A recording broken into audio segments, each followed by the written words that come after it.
വർദ്ധിച്ചു വരുന്ന ചൈനയുടെ ആക്രമണങ്ങൾക്ക് തിരിച്ചടി ഉടനുണ്ടാകും. അടുത്തൊരു സംഘർഷത്തിന് തയ്യാറാകാൻ ചൈനയ്ക്ക് മുന്നറിയിപ്പും നൽകിയിരിക്കുകയാണ് ജാപ്പനീസ് പ്രധാനമന്ത്രി. ആ മുന്നറിയിപ്പിൽ ചൈന ഭയപ്പെട്ടിരിക്കുകയാണെന്നും അഭിപ്രായങ്ങൾ വരുന്നുണ്ട്. തായ്വാനിൽ ചൈനീസ് ആക്രമണം ഉണ്ടായാൽ ടോക്കിയോയിൽ നിന്ന് സൈനിക പ്രതികരണത്തിന് കാരണമാകുമെന്ന് പറഞ്ഞ് ജാപ്പനീസ് പ്രധാനമന്ത്രി സനെ തകായിച്ചി അന്താരാഷ്ട്ര നിയമങ്ങളുടെയും നയതന്ത്ര മാനദണ്ഡങ്ങളുടെയും ഗുരുതരമായ ലംഘനമാണ് നടത്തിയതെന്ന് UN സെക്രട്ടറി ജനറൽ അന്റോണിയോ ഗുട്ടറസിന് അയച്ച കത്തിൽ ചൈനയുടെ UN അംബാസഡർ ഫുഗോങ് വെള്ളിയാഴ്ച എഴുതിയിരിക്കുകയാണ്.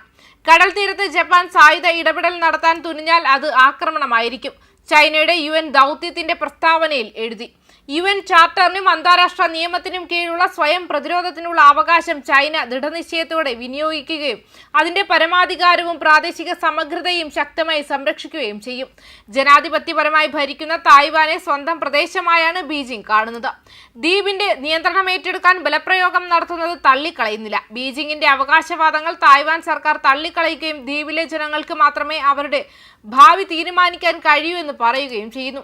വർഷങ്ങളായി നേരിടുന്ന ഏറ്റവും വലിയ ഉഭയകക്ഷി പ്രതിസന്ധിയിൽ തകായിച്ചിക്കെതിരെ ഒരു മുതിർന്ന ചൈനീസ് ഉദ്യോഗസ്ഥൻ ഉന്നയിക്കുന്ന ഏറ്റവും ശക്തമായ വിമർശനമായ ഫുവിന്റെ കത്തിനെ കുറിച്ച് അഭിപ്രായം ചോദിക്കാൻ ജപ്പാൻ വിദേശകാര്യ മന്ത്രാലയത്തെയും പ്രധാനമന്ത്രിയുടെ ഓഫീസിനെയും ശനിയാഴ്ച ഉടൻ ബന്ധപ്പെടാൻ കഴിഞ്ഞില്ല. കഴിഞ്ഞ മാസം അധികാരമേറ്റ യാഥാസ്ഥിതിക ദേശീയവാദിയായ തകൈച്ചി നവംബർ 7 പാർലമെന്റിൽ ഒരു ചോദ്യകർത്താവുമായി ബന്ധപ്പെട്ട് ജപ്പാനും US-ഉം പണ്ടേ ഉപയോഗിച്ചിരുന്ന അവ്യക്തത ഉപേക്ഷിച്ചു. ജാപ്പനീസ് പ്രദേശത്ത് നിന്നും 1000 കിലോമീറ്റർ അകലെയുള്ള തായ്വാനിൽ ഒരു സാങ്കല്പിക ചൈനീസ് ആക്രമണം ജപ്പാന്റെ നിലനിൽപ്പിന് ഭീഷണിയായ ഒരു സാഹചര്യമായി കണക്കാക്കാമെന്നും അവർ പറഞ്ഞു.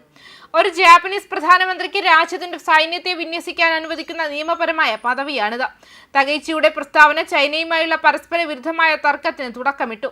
സമീപ ദിവസങ്ങളിൽ ഇത് നയതന്ത്രത്തിനപ്പുറം വ്യാപിച്ചു. വ്യാപാര സഹകരണത്തെ ഗുരുതരമായി തകർത്തുവെന്ന് ചൈന പറഞ്ഞതോടെ ചൈനയിലെ ജാപ്പനീസ് സംഗീതജ്ഞരുടെ കച്ചേരികൾ പെട്ടെന്ന് റദ്ദാക്കി. ജപ്പാൻ പ്രകോപനങ്ങൾ സൃഷ്ടിക്കുന്നതും അതിർത്തി കടക്കുന്നതും തെറ്റായ പരാമർശങ്ങൾ പിൻവലിക്കണമെന്നും ഫു ആവശ്യപ്പെട്ടു. അവ ചൈനയുടെ കാതലായ താൽപര്യങ്ങളെ പരസ്യമായി വെല്ലുവിളിക്കുകയാണെന്നും അദ്ദേഹം പറഞ്ഞു. ഈ വർഷത്തെ 2ാം ലോക മഹായുദ്ധത്തിലെ ജപ്പാന്റെ പരാജയത്തിന്റെ 80ാം വാർഷികത്തിന് മുന്നോടിയായി ഏഷ്യൻ അയൽക്കാരനെ വിമർശിക്കുകയും അന്താരാഷ്ട്ര ഭരണ സംവിധാനം പുനർനിർമ്മിക്കാൻ ശ്രമിക്കുകയും ചെയ്യുന്നതിലൂടെ ടോക്കിയോയുടെ യുദ്ധകാലത്തെ അതിക്രമങ്ങളെയും UN സ്ഥാപിക്കുന്നതിൽ ചൈനയുടെ യുദ്ധാനന്തര പങ്കിനെയും ബീജിംഗ് കൂടുതലായി പരാമർശിക്കുന്നു. UN സുരക്ഷാ കൗൺസിലിലെ സ്ഥിരാംഗമായ ചൈന ജപ്പാൻ കൈവശപ്പെടുത്തിയിരുന്ന തായ്വാനും മറ്റ് പ്രദേശങ്ങളും ചൈനീസ് ഭരണത്തിലേക്ക് പുനഃസ്ഥാപിക്കപ്പെടുമെന്ന 2 യുദ്ധാനന്തര പ്രഖ്യാപനങ്ങൾ ആവർത്തിച്ച് ഊന്നി പറഞ്ഞിട്ടുണ്ട്.